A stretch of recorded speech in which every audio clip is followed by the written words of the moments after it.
오늘 본문과 어제 성탄절에 우리가 살펴본 그 본문, 그 사건, 성탄의 사건과 시간적으로 30년 정도의 간격이 있습니다. 성탄 이후에 한 30년 후쯤 이야기입니다.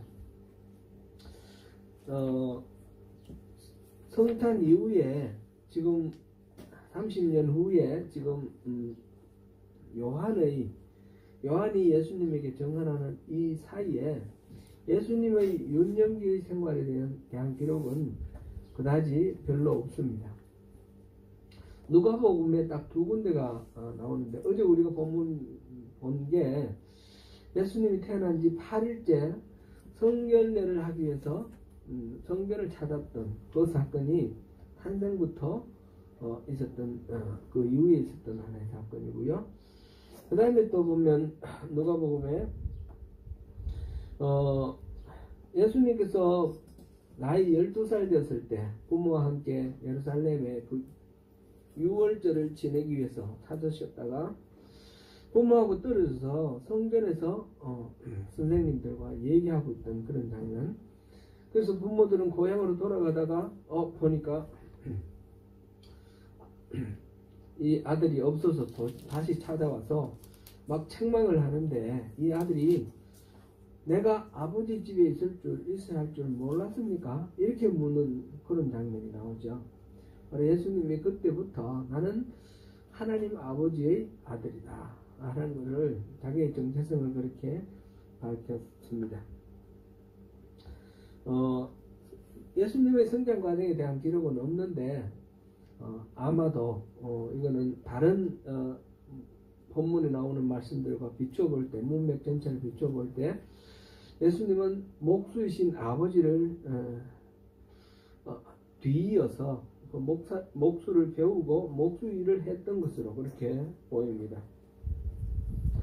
예수님이 본격적으로 공생애를 시작하기 전에 지금 오늘 3장에서 두 가지 사건이 지금 나와 있습니다. 오늘 우리 본문으로 본 부분은 요한이 세례를 할 때 요한이 증언한 것, 그 다음에 13절부터 끝까지는 그 요한이 예수님께 세례를 할 당시에 하나님이 예수님에 대해서 증언한 것, 이 두 가지 사건이 있습니다. 오늘은 그 앞에 부분만 보겠습니다. 오늘 본문의 주인공은 그러니까 누구일까요? 요한입니다. 요한. 예수님이 아니라 오늘의 주인공은 요한입니다. 요한이 어떻게 예수님에 대해서 증언했는지 함께 살펴보겠습니다. 3장 1절에 그때에로 시작을 하는데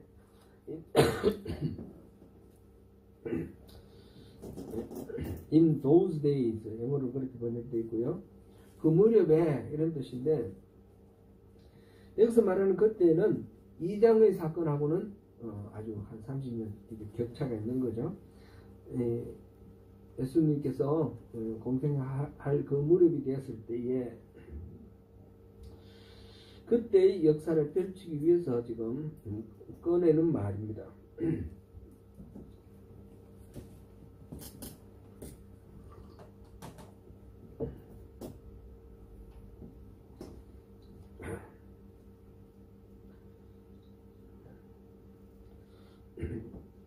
그때에 세례 요한이 이 사람이 우리 요한이라는 이름 많이 등장하죠. 많이 등장하는데 특별히 사도 요한이 있고, 지금 이 세례 요한, 구분하기 위해서 세례 요한이라고 우리가 부릅니다. 이 세례 요한이 유다 광야에서 회개하라, 천국이 가까이 왔다, 그런 메시지를 외치면서 자기 사역을 시작을 했습니다. 어제 말씀 가운데 우리가 함께 살펴봤지만 이 당시는 그리스도 메시아를 기다리는 사람들이 이 유다 백성들 그 마음속에 아주 간절하게 불타오르던 그런 때입니다. 모든 사람들이 메시아가 오기를 간절하게 기다리는 그런 상황에서 세례 요한이 이 광야라는 데는 뭐 사람 사는 데가 아니에요, 그죠? 광야에서 외치는 소리, 지금 외칩니다. 회개하라, 천국이 갔다. 그래서 지나가는 사람들이 어떤 식으로 모였는지는 모르겠는데 이 이야기를 듣고 막 소문이 막 퍼지고 해서 구름같이 모여드는 거예요. 그런 상황입니다. 그 이후에 이 요한은 많은 제자들을 데리고 다녔습니다. 데리고 다니고 성읍에도 들어가기도 하고 광야에서 외치기도 하고, 주로 이제 사역의 현장을 보니까 요단강 근처에서 세례를 주는 그런 사역을 주로 한 것 같아요. 이 예수님을 따라다니던 제자들 한두 명이 아니고 여러 명이 하나의 공동체를 이루고 있었고요. 예수님을 따라다니는 제자들도 공동체를 이루고 있죠. 나중에 보면 12제자만 있는 것이 아니고 예수님 가시는 데마다 따라다니는 여성 제자들도 있어요. 그리고 12제자 외에 나중에 보면 제자들 훈련시켜서 보낼 때 70명을 보내기도 하지 않습니까?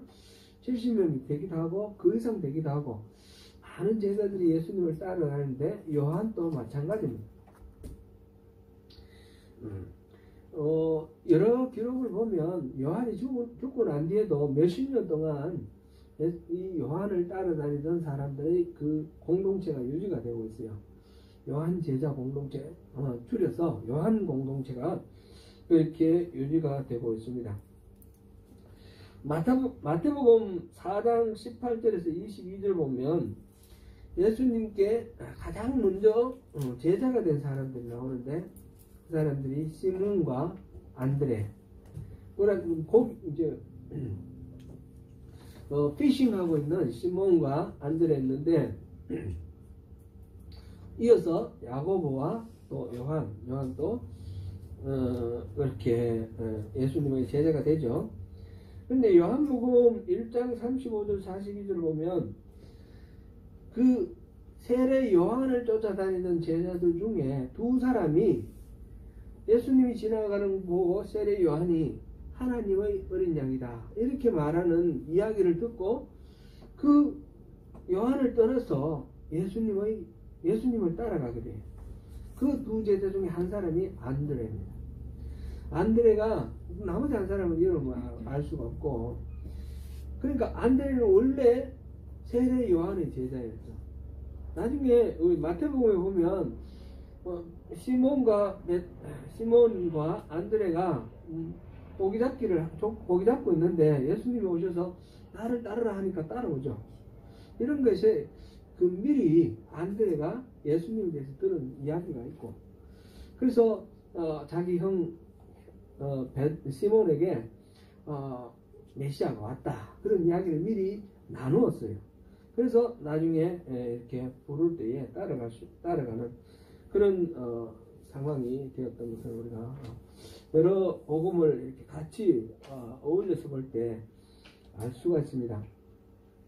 누가복음 11장 1절부터 13절을 보면 예수님의 제자들이 예수님께 우리에게 기도를 가르쳐 주십시오 그렇게 말해요. 그렇게 말하면서 요한이 제자들에게 기도를 가르쳐 줬는데 선생님도 우리에게 기도를 가르쳐 주세요 이렇게 말을 해요. 그리고 유대인들은 하나님께 기도하는 거 모르는 사람들이 아니죠. 근데 기도를 가르쳐 달라는 말은 무슨 말이에요? 기도를 몰라서 가르쳐 달라는 뜻이 아니고, 요한의 제자들에게 특별한 기도를 가르쳐 준 것처럼 예수님도 우리에게 특별한 기도를 가르쳐 달라는 건데, 요즘식으로 표현을 하자면 비전 선언문 같은 거예요. 요한을 따르는 사람들은 우리는 이런 하나님을 믿는다, 하나님 이렇게 우리를 이끌어 주세요 이런 뜻이었고, 예수님께서 우리 신앙의 핵심을 모아가지고 우리 이렇게 기도하라 가르쳐 준 것이 바로 주기도문인 것입니다. 주기도문. 그럼 막연히 이제 기도할 줄 모르는 사람은 기도한다는 뜻이 아니고, 예수를 따르는 제자들의 공동체는 이렇게 기도하면서 이것이 바로 하나님의 뜻이니까 이 하나님의 뜻을 이루는 그런 삶을 살아가자. 그런 것을 이제 집약적으로 요약해 놓은 것이 주기도문. 거기서 요한의 기도라는 것을 우리가 볼 수가 있습니다. 공관복음이나 요한복음이나 요한에 대한 기록들 중에서 보면 요한이 스스로 사람들은 요한들어 그리스도라고 그렇게 생각하고 따르는데 요한은 스스로 내가 그리스도가 아니라 내 뒤에 오실 분 예수가 그리스도다 그렇게 말하는 장면이 많이 있습니다. 특별히 이 복음이 기록된 것은 마태복음부터 마가복음 맨 먼저 기록되었고 누가복음이나 마태복음 비슷한 시기 기록되었고 요한복음 나중에 기록됐는데 마가복음이 기록된 게 아마 AD 한 60년대일 거예요. 60년대 70년에 로마에 의해서 완전히 예루살렘이 망하는데 예루살렘이 멸망하기 전 그때 마가복음, 마태복음, 누가복음이 기록됐을 것이다. 이렇게 보는 게 대체적인 의견입니다. 경우에 따라서는 또 어떤 신학자들은 로마에 의해서 예루살렘이 붕괴된 이후다 이렇게 말하는 사람들도 있는데 주로는 예루살렘 붕괴되기 전이다. 그러니까 60년대예요. 예수님이 십자가 지신 게 언제죠? 정확한 건 알 수가 없지만 한 30년쯤, AD 한 30년, 27년 또는 30년 이쪽이라고 생각합니다. 27년이 아니라 30년. 예수님이 공생애를 시작한 게 한 27년, 한 3년 동안 공생애를 시작하시고 한 30년 전 십자가를 지셨다. 그러니까 그 이후에 한 30년이 지난 후에요. 지난 후에 이 복음이 기록되는데 이 복음이 기록될 때도 오늘 주인공은 요한이니까 요한에 대해서 생각해 보는 거예요. 요한이 요한은 예수님 십자가 지시기 훨씬 전에 죽었잖아요. 그랬는데 그때도 요한을 따르던 제자들이 공동체가 있었다는 거예요. 그래서 요한과 예수님 사이의 이 차별성, 요한은 어떤 분이고 예수님은 어떤 분이다라는 것을 예수님 제자들도 분명히 알아야 되고 다른 사람들도 알아야 되기 때문에 복음에 그런 것들을 구분을 해서 분명하게 이렇게 명시를 해놓은 것입니다. 요한 자신이 스스로 내가 그리스도가 아니고 하나님은 어린 양, 예수를 바라보고 하나님은 어린 양이라고 그랬고 또 자기가 감옥에 갇혔을 때 우리가 메시아를 더 기다려야 됩니까? 물어보는 그런 장면도 나오지 않습니까? 그 예수님께서 안전뱅이가 이를 쓰고 장님이 눈을 뜨고 가난한 자에게 복음이 전해진다. 이걸 전해라. 그래서 그 제자들이 그 요한에게 돌아가서 예수님의 말씀을 전하고 이런 장면이 나오는데 바로 예수님이 바로 그리스도다라는 것을 나타내는 그런 설명들입니다. 그러니까 이 예수님과 요한의 관계는 그때 당시까지도 정리가 필요한 단계였다는 거죠.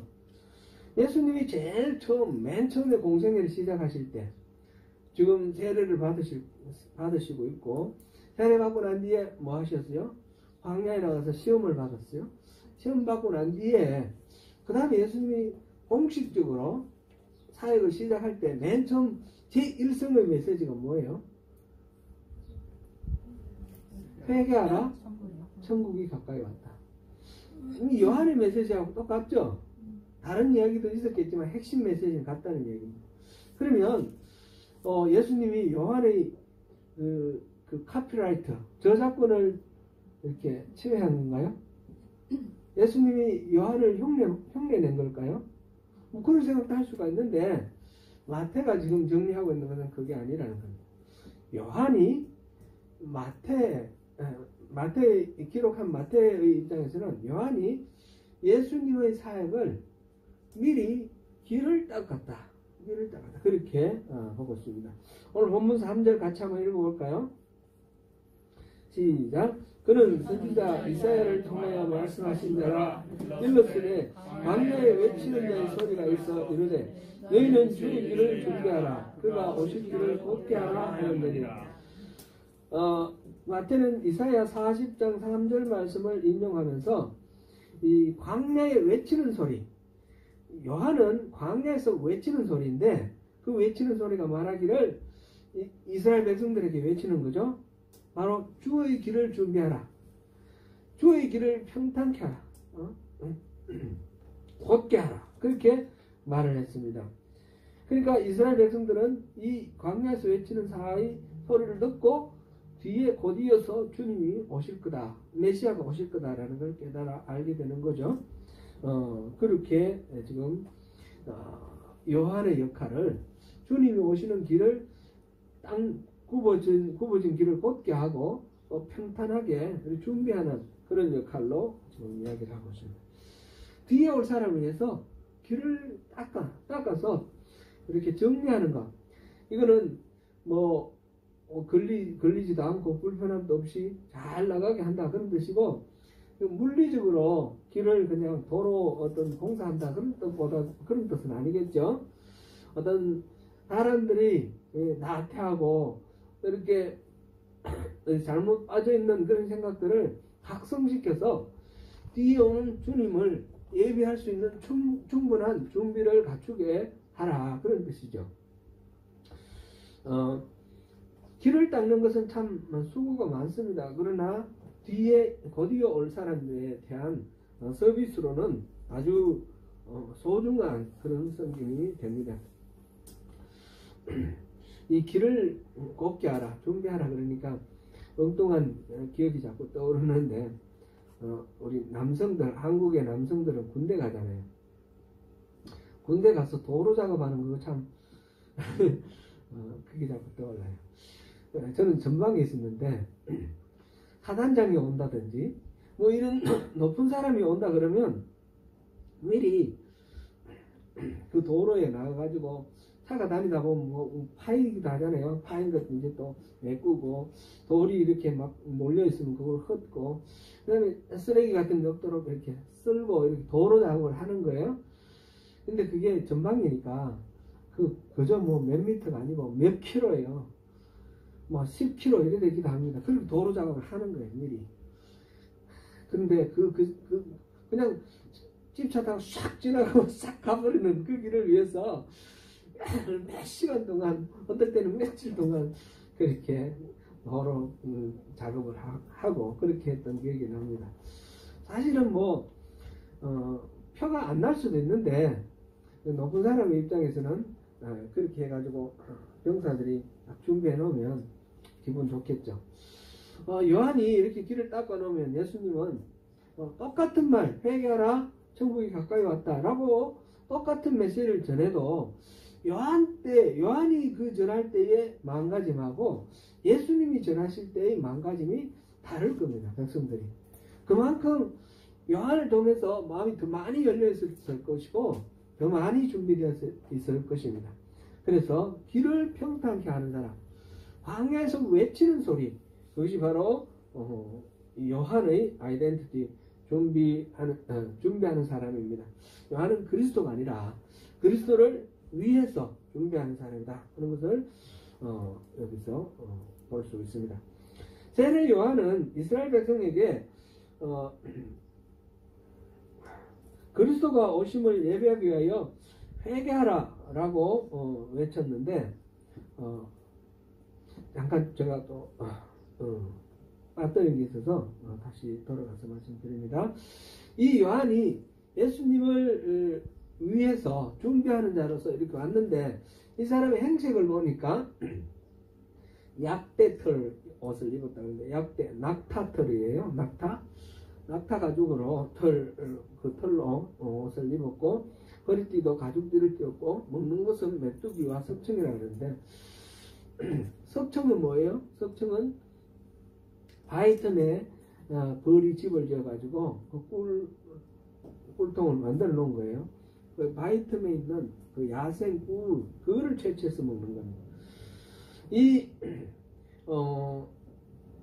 요한은 원래 누가복음 1장에 보면 제사장인 사가랴와 엘리사벳사에서 났다 그랬고요.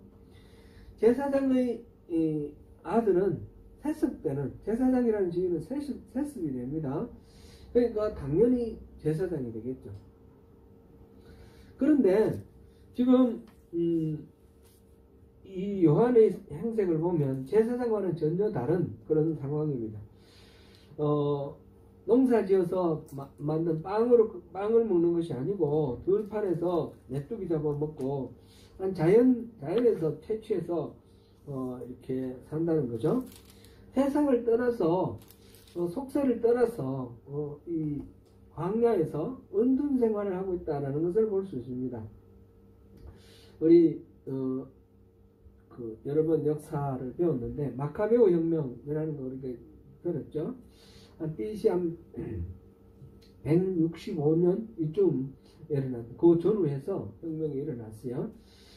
그 혁명으로 인해서 그동안 이 유대 지역을 지배하고 있던 헬라의 소나기에서 벗어나서 이제 독립국가를 이뤘는데 하스몬 왕조라는 독립국가를 이뤘는데 이 같이 혁명을 일으켰던 마카베오와 그 형제들과 그 가문들이 왕이 되고 난 뒤에 특권층이 되어버린 거예요.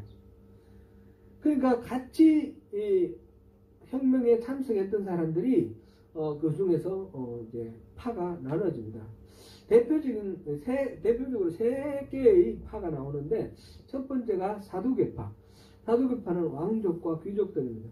두 번째는 평민들입니다. 평민들은 바리새파. 바리새파는 이 혁명을 할 때 가장 열심히 싸운 사람들입니다.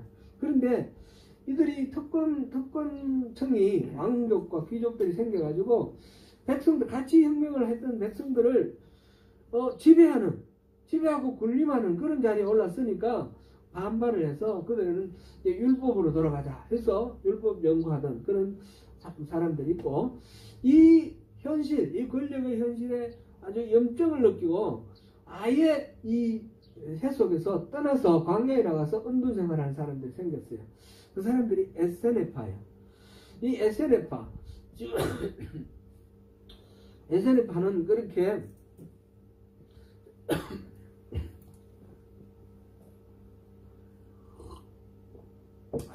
이게 굉장히 불편하네요. 물 한 잔 마시는 것도 불편하고.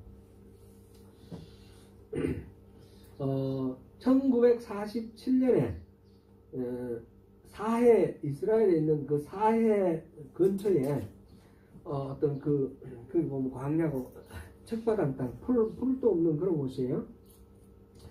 그곳에 어떤 동물이 하나 발견되는데 양치는 어떤 아이가 양이 하나 없어져 가지고 양을 찾아다니다가 동굴을 발견하고 양이 그 안에 있는지 없는지 알아보려고 돌멩이를 던졌는데 그 안에서 쨍그랑하고 옹기가 끼어지는 소리가 났어요. 그래 들어가 보니까 옹기 안에 뭐 두루마리가 있는 거예요. 그때는 그게 보물인 줄 몰라가 이걸 갖고 나와가지고 그 두루마리는 옛날에 양피지로 만들었잖아요. 양의 가죽으로. 그거 가지고 뭐 딱지도 만들고 뭐 하고 이러면서 애들이 갖고 노는 거예요. 근데 우연히 어떤 고고학자가 발견을 하고 그걸 이제 모으고 했는데 그게 이제 사해문서 2000년 전에 그 지역에 있던 에세네파 사람들의 그때 당시 사용하던 성경인 거예요.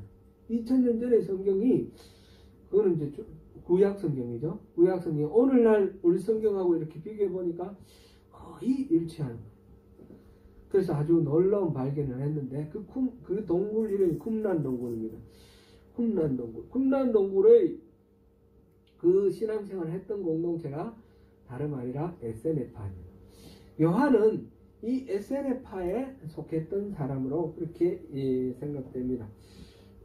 제사장의 아들로 태어났지만 제사장으로의 신분으로 살지 않고 하나님의 인도하신 대로 이제 광야에 나가가지고 하나님의 그 음성을 듣고 하나님께 순종하면서 그렇게 자기를 완전히 부인하고 자기를 내놓고 그렇게 살았던 사람입니다. 드디어 때가 무르익어서 그리스도가 올 때가 되어서 그 그리스도를 준비하게 하기 위해서 세상에 나와서 회개하라, 천국이 가까웠다, 그 메시지를 선포했습니다.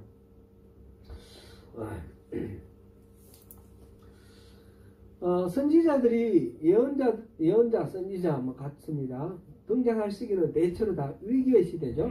위기의 시대인데 뭐 그토록 경제적으로 뭐 위기라든지 정치적으로 위기라든지 그런 건 아니고요. 예를 들면 대표적으로 아모스나 호세아 이 선지자가 나왔을 때는 북왕국 이스라엘의 전성기 때예요. 여로보암 2세 전성기 때 이 사람들이라. 그러니까 꼭 뭐 경제적으로나 사회적으로 어려울 때 선지자가 나온다 그런 뜻은 아니고, 겉으로 봤을 때는 그럴듯해 보이고 풍요로워 보이고 강해 보이고 이런 모양일지라도 실질적으로 내면적으로 하나님 여호와를 바라보는 그 신앙 자체가 흐트러지고 이 우상을 숭배하고 그런 위기가 심각할 때에 선지자들이 나옵니다. 요한이 등장할 이때도 바로 그런 때이며, 그런 위기 때에 위기는 기회다 그런 말도 있죠. 바로 그리스도가 오시기에 임박한 그런 때다라는 것을 우리가 볼 수 있습니다. 이럴 때 필요한 것이 뭡니까? 선지자들이 우리가 이사야로부터 예레미야도 보고 많은 선지자들 보는데 그들이 나와서 경고하는 말 하죠. 경고하는 말, 곧 예레미야를 우리 보면, 수요일날 우리 예레미야를 보니까 예레미야를 보면 곧 멸망할 거다라는 말을 해요. 멸망할 거다 이런 경고의 메시지를 주는 이유는 뭡니까? 멸망할 거니까 너 끝장났어. 그렇게 저주하는 것이 목적입니까? 그게 아니죠. 회개하라는 겁니다. 모든 선지자들의 그 경고는 목적이 회개하고 돌아서서 하나님이 지금 간절하게 이렇게 애타게 우리를 찾고 있고 우리를 회복시켜 주시고자 하신다는 그 하나님의 진심을 전하는 것입니다. 이 요한도 바로 회개하라 그랬는데, 이 회개하라는 말은 잘못했는 것을 질책하고 꾸지람하는 것만이 아닙니다. 회개는 후회하는 데 그치는 것이 아니라 돌이켜서 바른 자리에 서는 것이죠. 이 회개에 대해서 우리가 가장 전형적으로 알 수 있는 그런 말이 역대하 7장 14절 성경 말씀입니다. 이것은 성전을 다 짓고 난 뒤에 솔로몬이 하나님께 기도를 했을 때 하나님이 말씀해 주신 그 내용입니다. 같이 한번 읽어봅니다. 시작. 내 이름으로 일컫는 내 백성이 그들의 악한 길에서 떠나 스스로 낮추고 기도하여 내 얼굴을 찾으면 내가 하늘에서 듣고 그들의 죄를 사하고 그들의 땅을 고칠지라. 아멘. 이 부분은 영어도 한번 읽어보면 좋겠습니다. If my people who are called by my name will humble themselves and pray and seek my face and turn from their wicked ways, then I will hear from heaven and I will forgive their sins and will heal their land. 지금 우리말과 영어에 보면 순서가 조금 다릅니다. 내 백성이 그들의 악한 길에서 떠나 스스로 낮추고 기도하여 내 얼굴을 찾으면 이렇게 나와있고, 여기서 보면 스스로를 낮추고 기도하고 내 얼굴을 찾고 그리고 그들의 악한 길에서 떠나면 이렇게 되어 있습니다. 그죠? 영어 성경 번역이 더 정확한 것 같아요. 결과가 악에서 떠나서 하나님의 진리 안으로 돌아오는, 여기에 돌아와야지 이게 참된 회개가 되는 것입니다. 자기 자신이 잘못된 걸 알고 돌이키고 겸손하고 기도하는 데까지 가서는 미흡한 거예요. 그래서 그 악한 길에서 떠나서 많은 하나님의 그 원하는 자리에 옮겨오는 것까지가 이루어졌을 때 회개라고 합니다. 예나 지금이나 결론은 같습니다. 우리가 회개를 하고 하나님의 그 길에 서야 합니다. 이게 참 쉽지 않은 그런 시대입니다. 한 열흘 됐나요? 한 보름 됐나요? 뉴질랜드 의회에서 젠더를 스스로 선택할 수 있는 법을 통과시켰습니다.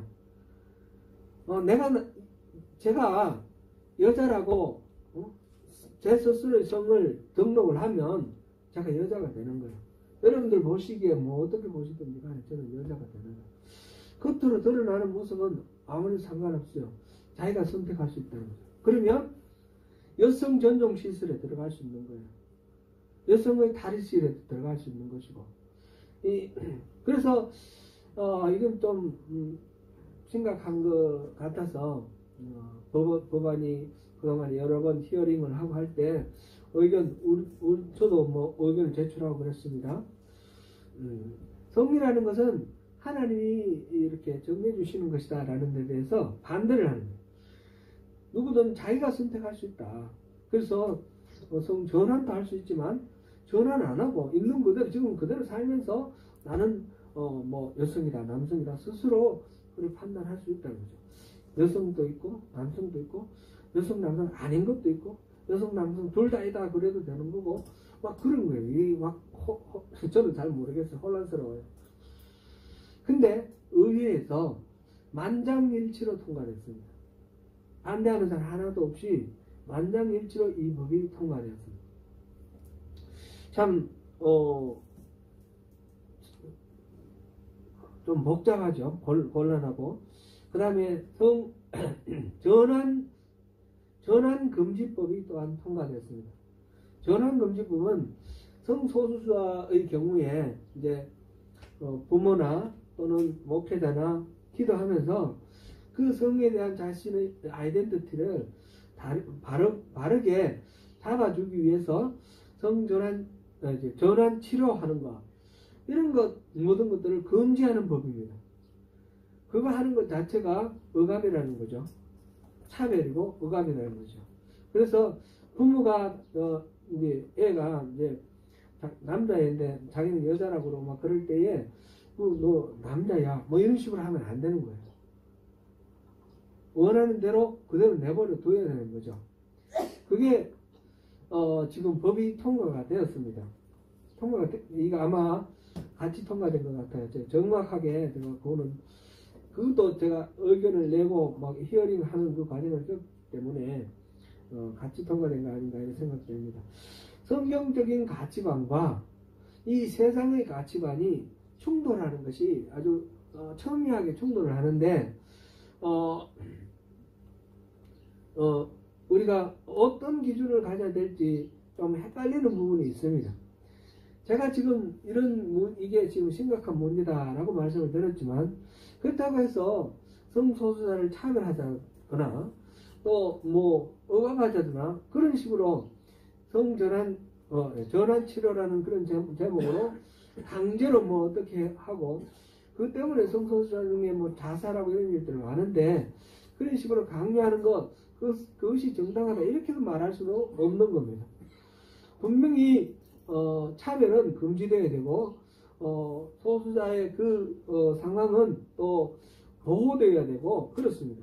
이것하고 이 마음대로 자기가 성을 이렇게 막 선택할 수 있는 것하고 이 중간에 분명한 어떤 선이 이렇게 없고 좀 모호하게 이걸 어떻게 봐야 될지 모르는 그런 영역이 넓어지고 있다는 거죠.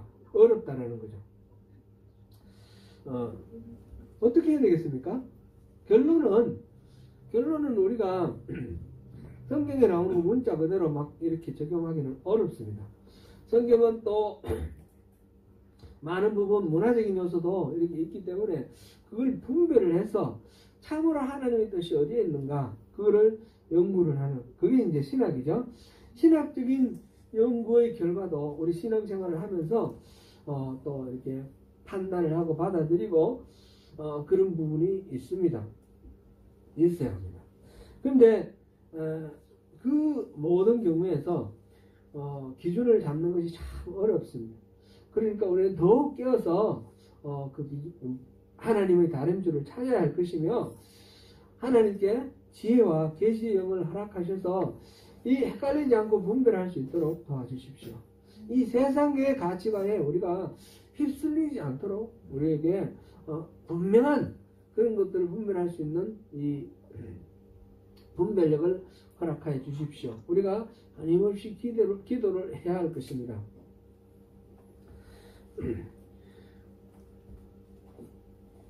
세상이 이렇게 하나님의 그 말씀과 반대로 가는 그런 경향을 이렇게 드러내니까 우리가 막 어려워지고 그러는데, 분명한 것은 우리가 절대로 의심하지 말아야 될 것은 하나님이 약해서 이렇게 자꾸 물러나는 것이 아니라는 사실입니다. 하나님의 그 애는 점점 가까워지고 있습니다. 지금 예수님께서 곧 다시 오실 것입니다. 그럴 때에 예수님께서 우리의 이 보편적인 생각이 아니라 사람들이 다수결로 어느 것을 더 좋아하느냐 이게 아니라 하나님께서 말씀하신 하나님의 그 뜻을 기준으로 삼아서 심판을 하실 것입니다. 그래서 우리가 그 하나님 말씀 핵심 에센스를 놓치지 않도록 끊임없이 막연하게 우리가 그냥 성경에 나오는 뭐 이렇게 성경에서 이렇게 적혔더라 이런 식으로 하면 우리가 오류에 빠질 수도 있습니다. 하나님 말씀도 끼어서 분별하면서 기도하지 않으면 엉뚱한 길로 갈 수가 있습니다. 지금 요한이 요단강에서 세례를 베풀 때 많은 사람들이 세례를 받고 왔습니다. 그 중에 바리새인도 있고 사두개인도 있는데, 바리새인과 사두개인 한번 생각해 보십시오. 그들이 자기들이 하나님의 뜻을 어긴다라고 생각했을까요? 특별히 율법을 3번 해가지고 613가지나 해가지고 막 이렇게 지키는 이 바리새인들에게 하나님의 말씀대로 살아야지 왜 이렇게 하나님의 뜻을 어기냐 그러면 그 수긍하겠습니까? 그들은 철저하게 하나님의 말씀대로 산다라고 스스로 자부하고 있고 다른 사람에게도 그것을 강요하면서 그렇게 살아가는 사람들입니다. 그런데 요한이 그 바리새인과 사두개인들에게 뭐라고 말했습니까?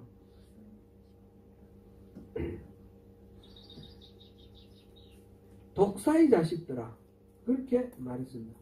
아주 성경이니까 점잖게 말을 했지만 이거는 아주 적나라한 욕설을 했다는 뜻이죠. 독사의 자제분들아 뭐 이렇게 말하는 게 아니라 실제로는 이 독사 엑세스 뭐 그랬겠죠. 그런 식으로 이렇게 욕을 했습니다. 왜 그렇습니까? 그들이 아브라함의 자손이라고 이스라엘 백성이라고 스스로 자부하면서 율법을 지킨다고 하는데 현실적으로 볼 때 실제 상황 속에 실생활 속에서 볼 때는 그렇지 않은 것이 많다는 거죠. 아는 것이 많다가 아니라 반대로 간다는 거죠. 예수님께서 그 기도에 대한 가르침을 주시면서 세리와 바리새인이 기도하는 것을 대비를 했습니다. 바리새인은 뭐라고 기도했습니까? 내가 하루에 11조 하고 하루에 3번 기도하고 금식하고 이렇게 한 거 감사합니다. 내가 저기 있는 저 세리와 같이 그들이 유대인들이 공식적으로 그렇게 기도를 했다고 그래요. 세리나 창녀 같지 않고 여자로 태어나지 않은 것 감사하고 이방인으로 태어나지 않은 것 감사하고 이런 식으로 차별적인 생각을 갖고 있는 거예요. 자기들은 잘났고 다른 사람들은 다 죄인이고 이렇게 기도를 하는 거예요. 세리는 뭐라고 했습니까? 세리는 어떻게 기도했습니까? 세리는 뭐 구구절절 없지만 이 사람은 그냥 가슴만 치는 겁니다. 나는 죄인입니다. 나는 죄인입니다. 나는 죄인입니다. 그랬는데 예수님의 말씀은 하나님이 누구의 기도를 들었다고요? 세리의 기도를 들었다. 자기의 죄를 인정하는 사람의 기도를 들었다는 것입니다. 그래서 요한이 지금 말하는 것은 여기서 회개하라 천국이 가까이 왔다 라고 말하면서 그들에게 이 회개가 실질적인 회개가 되기를 원합니다. 그 악에서 떠나서 진리 안에 옮겨와 있기를 원합니다. 사람들이 물어봤습니다. 우리는 어떻게 해야 됩니까? 누가복음 3장 10절에서 14절 우리 같이 한번 읽어보겠습니다. 누가복음 3장 10절에서 14절 무리가 물어 이르되 그러면 우리가 무엇을 하리까? 대답하여 이르되 두벌 있는 자는 옷 없는 자에게 나눠줄 것이요 먹을 것이 있는 자도 그렇게 할 것이니라.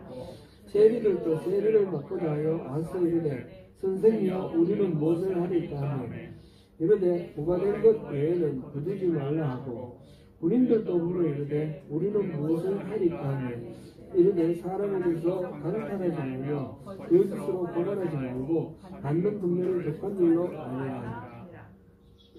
무슨 말입니까?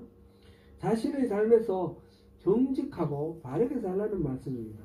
어떤 자리에 있든지 주어진 그 권한을 남용해서 자신의 이득을 위해서 남을 억압하거나 착취하지 말라, 그런 뜻입니다.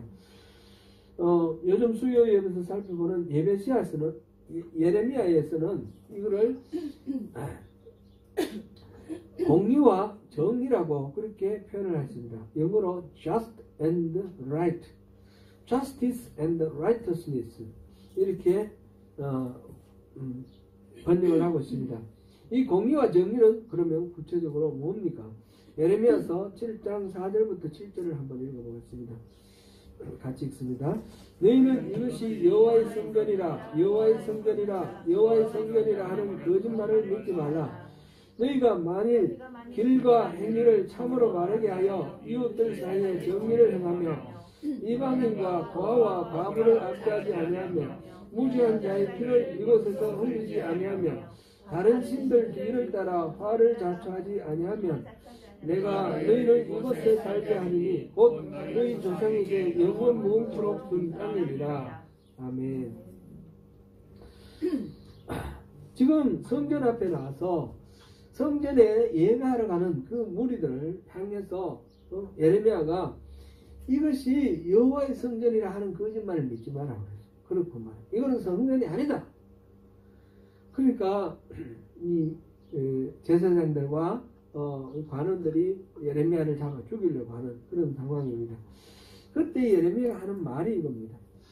이렇게 성전에 와서 짐승 잡아 바치고 이렇게 종교적인 행위를 경건하게 하는 것, 이것이 핵심이 아니라는 겁니다. 뭡니까? 길과 행위를 참으로 바르게 하라. 이웃들 사이에 정의를 행하라. 이게 진짜 하나님이 바라시는 것이라는 것입니다. 이방인과 고아와 과부, 이거는 말하자면 사회적인 약자들이죠. 소외된 자, 약자들, 그들을 압제하지 아니하고 무지한 자의 피를 흘리지 않게 하고 억울한 자가 없게 하라는 겁니다. 억울한 자. 실질적으로 하나님과 바르고 온전한 그 친밀한 관계가 이루어져야 되며 하나님으로부터 누리게 되는 그 사랑과 은혜 안에서 이웃들 사이에 사랑하고 서로 섬기는 그런 삶이 바로 공이고 그것이 바로 정의인 것입니다. 조금만 한 권력이라도 있으면 그걸 가지고 막 휘두르고 굴림하면서 자기의 욕망을 채워나가는 이런 것들이 없어야 된다는 것입니다. 교회만 해도 그런 경우들이 참 너무나 많이 있는 것을 보고 우리가 안타까워하지 않을 수가 없습니다. 사랑하는 성도 여러분, 이제 성탄절을 보내면서 예수님의 길을 예비한 세례 요한처럼 우리에게도 하나님께서 기대하시는 바가 있을 것입니다. 그리스도의 말씀이 선포되고 그 사랑이 전달되는 그 길에서 우리가 그 길을 평탄케 하고 굽은 길을 곱게 할 우리의 역할들이 있을 것입니다. 주님이 이끄시지 아니하시면 아버지께로 이를 자가 없다 했습니다. 주님이 그렇게 이끄실 때, 그럴 때에 우리의 손, 발, 우리의 입술이 주님의 그 이끄심, 그 인도하심을 전달하는 그 누군가 주님을 알지 못하는 자에게 전달하는 그런 통로가 될 수 있을 것입니다.